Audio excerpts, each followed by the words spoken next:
It's wonderful to see everybody here this morning.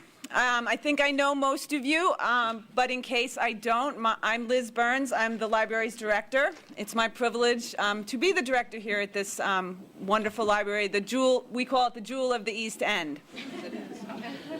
On behalf of the Rogers Memorial Library trustees and staff, I'd like to welcome you to the 12th Annual Community Breakfast to honor the life and legacy of Reverend Martin Luther King, Jr.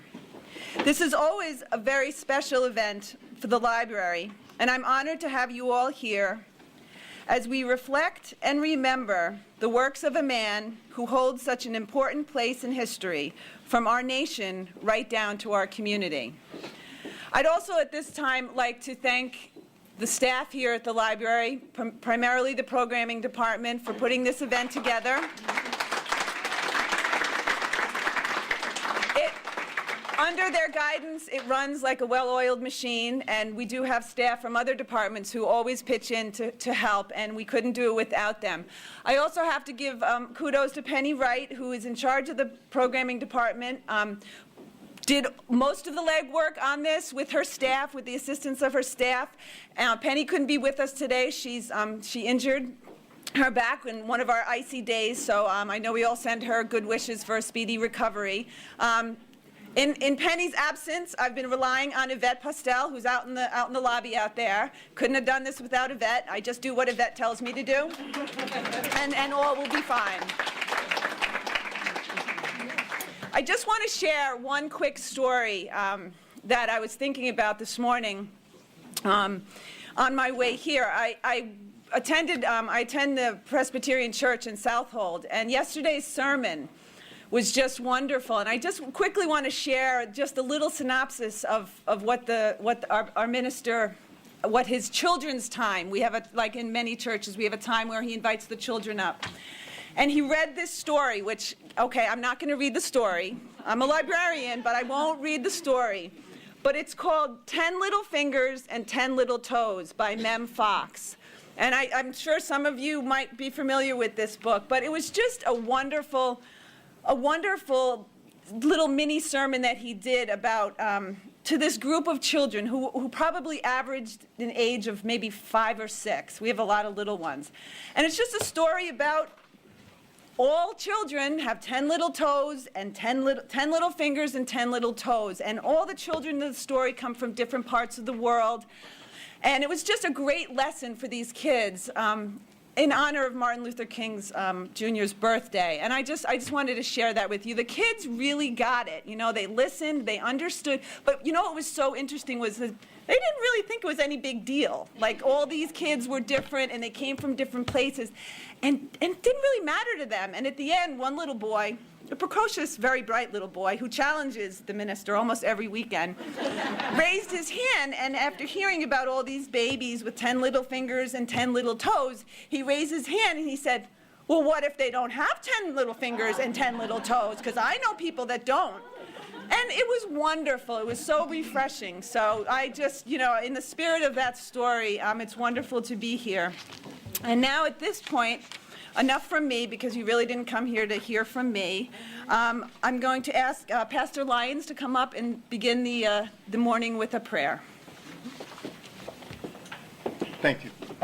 Let us pray. Father, we thank you for the day that you have blessed us with. This is the day that you've made. We are rejoicing and being glad in it. We thank you for a time of fellowship. We thank you for the food that has been prepared for us that most of us have already eaten. We thank you for this wonderful occasion that we have gathered for. We ask your blessings upon it.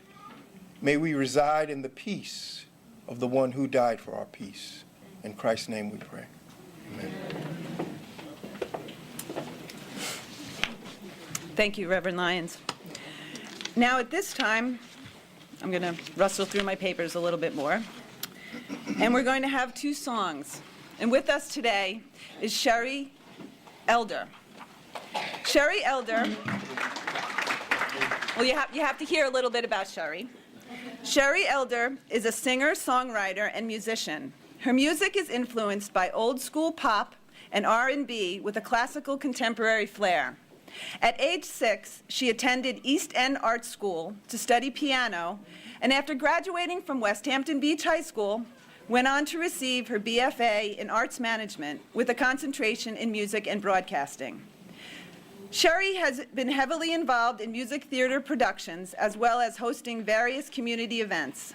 Now she is debuting her own original work. She lives in West Hampton Beach. Please welcome Sherry Elder. If I'm not pronouncing your name wrong, I truly apologize. That's right. Okay. Actually, today I'm going to sing 2 hymns for you. I take a lot of time when I try to think of what to perform, and I really sit and meditate on it. And 2 of the songs that came to me were Amazing Grace and This Is My Song. So the first one I'm going to sing for you today is Amazing Grace.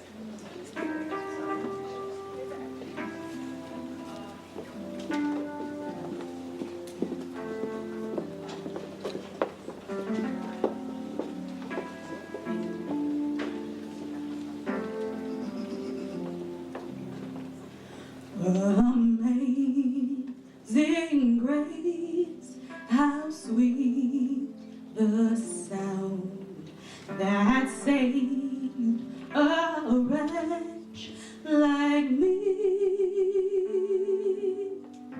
I once was lost, but now am found. Was blind, but now I see. 'Twas grace that taught my heart to fear, and grace my fears relieved. How precious did that grace appear the hour I first believed. Through many dangers, toils, and snares, I have already come. 'Tis grace hath brought me safe thus far, and grace will lead me home. 'Tis grace hath brought me safe thus far, and grace will lead me home. Thank you.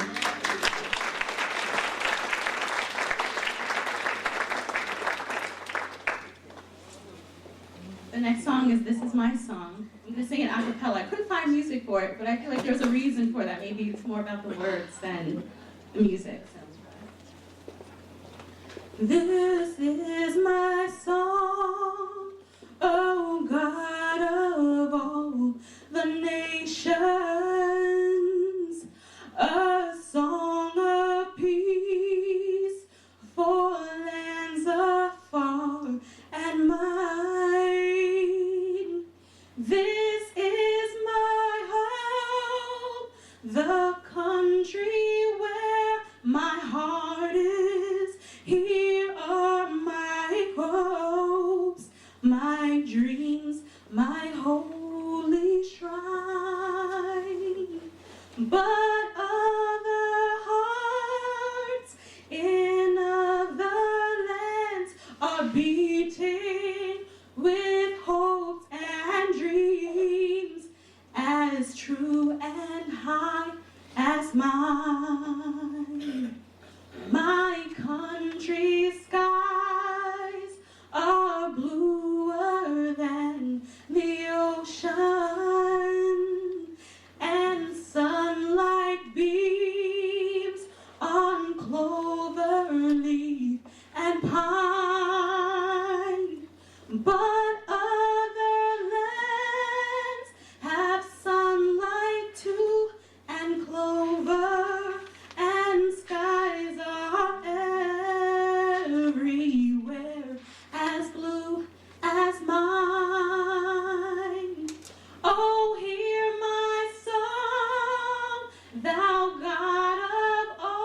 the nations a song of peace for their land and for mine.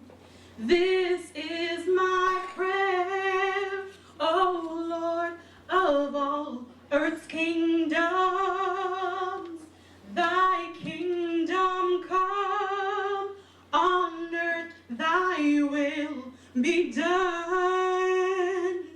Let Christ be lifted up till all shall serve him, and hearts united learn to live as one. Oh, hear my prayer, thou God of all the nations. Myself I give thee, let thy will be done. Thank you. Thank you, Sherry. That was beautiful. At this time in our program this morning, we're pleased to welcome Reverend Kirk Lyons to speak to us today. I'd just like to talk to you and tell you a little bit about Reverend Lyons. Reverend Kirk Lyons is the senior pastor of St. James United Methodist Church and the founder and senior servant of Brothers Keepers, an all-male ministry which emphasizes a candid, confrontational, and constructive approach to ministering to men. They have fellowships in Brooklyn, New York, and Newark, New Jersey. Reverend Lyons is the proud father of 3 wonderful and gifted children, Nicole, Kirk Jr., and Mark. He's a native New Yorker, and his early passion for music led him to study at State University of New York at Old Westbury, where he obtained his BA in African American classical music. After a successful career as a professional musician, which spanned 2 decades of performing and recording with an impressive list of internationally known artists, he answered the call to the preaching ministry and scholarship. Mr. Lyons attended New York Theological Seminary, where he earned a Master of Divinity degree, graduating with honors. The recipient of numerous academic awards and scholarships, he also attended Princeton Theological Seminary and Union Theological Seminary in New York, pursuing PhD studies in New Testament. He is the former theological consultant for Faith and Values Media, where he was an integral part of the creative team producing their flagship program, America at Worship. He has also been interviewed on numerous television and radio shows, such as the syndicated news program Inside Edition. Reverend Kirk Lyons has been an adjunct professor in the Biblical Studies Department of New York Theological Seminary, teaching courses in New Testament and biblical exegesis. Additionally, he has also served as the professor of biblical studies at Sing Sing Correctional Facility, teaching inmates pursuing their master's in professional studies. He earned the prestigious Faculty of the Year Teaching Award in both 2009 and 10 academic years. In 2012, Reverend Lyons received an NAACP Religious Leader Award for his work with Brothers Keepers. They have embarked upon a street ministry called Boots on the Ground, where they lead a team of men every Friday night at midnight through some of the more violent neighborhoods to pray for young men. Reverend Lyons and Brothers Keepers are committed to the goal of changing our world, one man at a time. I'd like to welcome Reverend Lyons.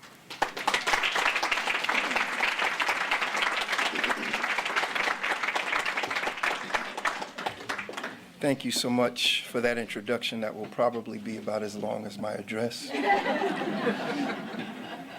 I'm just honored and grateful to have this opportunity to serve on such a wonderful day. Grateful for Penny, who was absent. We're so sad to hear of her injury. Grateful for Yvette and all of those that are responsible for putting this grand occasion on and having me present. I want to speak just for a few minutes on the topic of the sin of being silent. The sin of being silent. There's a passage in the book of Isaiah that reads, "Cry aloud, spare not. Lift up thy voice like a trumpet in Zion, and show my people their transgression, and the house of Jacob their sins." Every time I read that passage, I imagine what it must have felt like to always be the one who finds themselves going against the grain. When the tide of culture is flowing one way, The prophet's conscience guides them in the opposite direction. The truth is, prophetic utterances, gestures, and even the prophets themselves are very often vilified by the very ones that they are serving. Historically, being a prophet was a very dangerous vocation. When a prophet approached a king and delivered a message that was not pleasing to the king, often the king would have the prophet beheaded. Unfortunately, we still kill our prophets. The truth is, we're here today because they killed one of our prophets. Even when danger is looming, there's something within the DNA of a prophet that will not allow them to rest comfortably in the presence of evil. Neither are they allowed the relative comfort of silent speculation. The greater challenge for the prophet is not merely speaking truth to power, but the greater challenge is when they have to speak truth to the people. This is why Jeremiah had to be instructed not to look upon their faces, because it was in the twisted, frowning, contorted, and confused-looking faces where you find the deepest wells of discouragement. Yes, everybody knows that words can hurt, but faces are like silent torpedoes exploding with nullifying, paralyzing gas that invades the nostrils of the prophet. And even with the prophet Ezekiel, he was given the task to preach to a congregation of bones, not just bones, but dry bones. Not just dry bones, but dry bones that were laid out in a valley. The valley represented the place that was designated for battle. The only ones that remain in the valley after the battle are the wounded and the dead. Sometimes the prophet has to stand before a valley of the butchered and the bleeding and still speak a word. She or he must remind themselves in that moment that they're looking over this congregation of carnage, that what they say is more powerful than what they see. There's something else within the DNA of a prophet that won't allow her or him to rest comfortably when things just aren't right. They're bothered to the point of being agitated when they can close their eyes and have a vision of what God is calling a nation to, a vision of what is possible, but then they open their eyes and then they see. They see with their eyes what is. So today we celebrate the life of one of our prophets. He's a prophet who had a vision. He called his vision a dream. It was a vision that looked very different from the world he was living in, very different from what his eyes saw.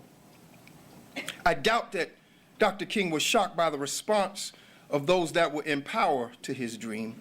I believe his greatest pain came from looking into the faces of people that looked like him, people that were subjected to the same injustices as him, people who reduced his vision casting to merely rabble-rousing, to stirring up trouble. And with a sad irony, the same people that stood to gain the most from his vision becoming a reality. But today is not just about remembering Martin. Today is also about all of those who began the race and passed the baton to Dr. King. Today is about Frederick Douglass, who, when he was nudged to tell his story, he refused to be relegated to a sideshow, and he declared that he was not content to merely narrate wrongs, but he needed to denounce them. Is it any wonder that he was left out of Spielberg's Lincoln?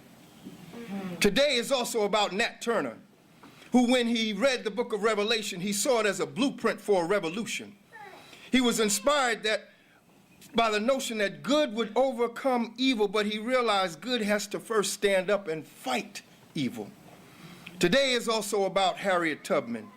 She encompassed the spirit of Moses as she wielded a shotgun and a kerosene lamp while she leaded slaves to their freedom. Today is also about Crispus Attucks. He was the first martyr, and I said the first martyr against tyranny on this soil. He was seeing that and he said, you know what, let's set this mother off. Today is also about all of those who labored alongside King and passed the baton to us. Today is about Bayard Rustin, who, though he was celebrated for his brilliance behind closed doors, he fell victim to our theological schizophrenia, which is too often misdiagnosed as homophobia. Today is about Dorothy Cotton. Though she was the highest-ranking woman in the civil rights movement, our gender-skewed telling of our history often banishes her to the footnotes. This day is about all of us, we who are gathered here today, that are called to do the work and preparing to pass on the baton to those that will follow us. So today, to this audience, I echo the words that were given on the Sermon of the Mount. You are the salt of the earth. You are aligned with purpose.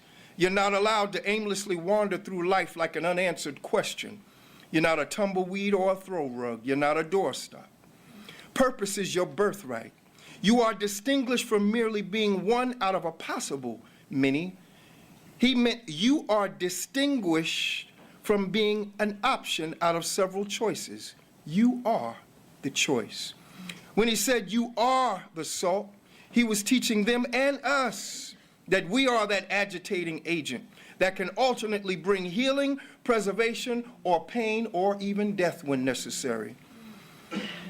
And even though you may have had to be dug out of some dark and damp places, that does not disqualify you, because that is where salt is stored. It's from within the dark and the damp places that treasure is found. Coming out of the dark, damp places is merely the process that prepares you for your purpose.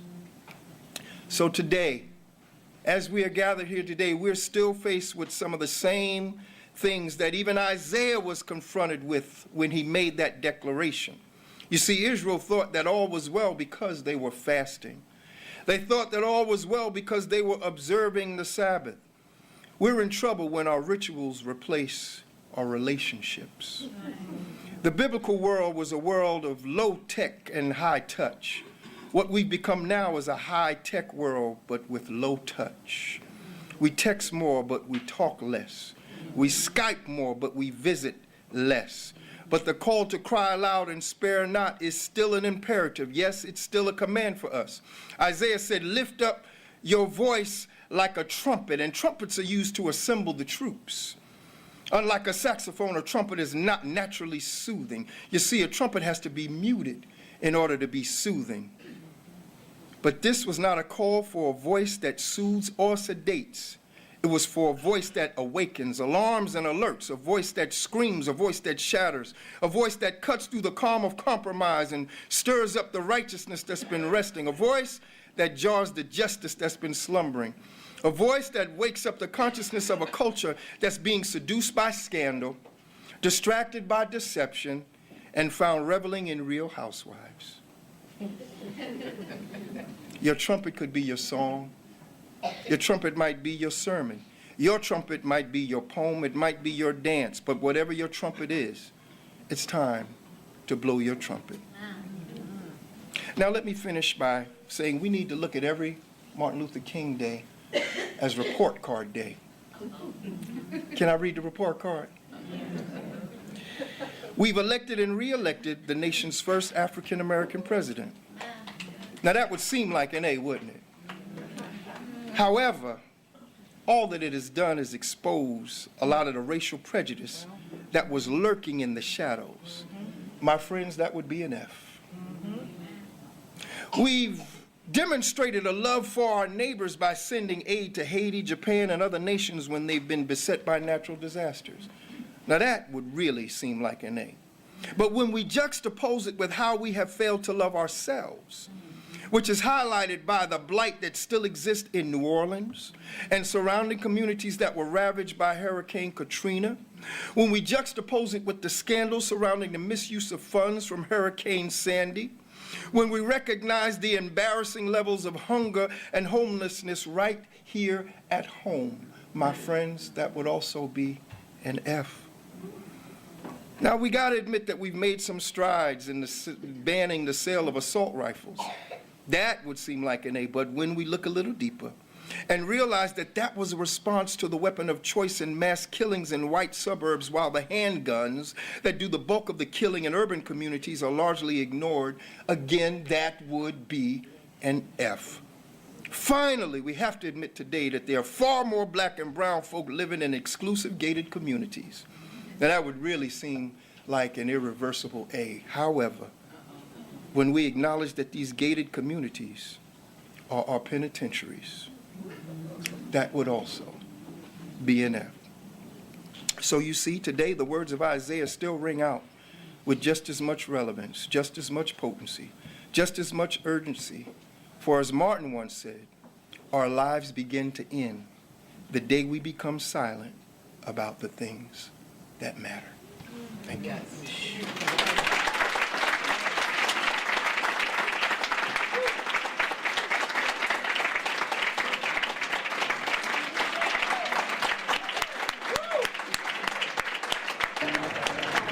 A little smile would help, though.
second, and third verse. And the third verse is underneath. You'll see the three.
like to thank everyone for joining us this morning. It's wonderful to see everybody here. Thank you so much to Reverend Lyons for your very powerful and moving talk.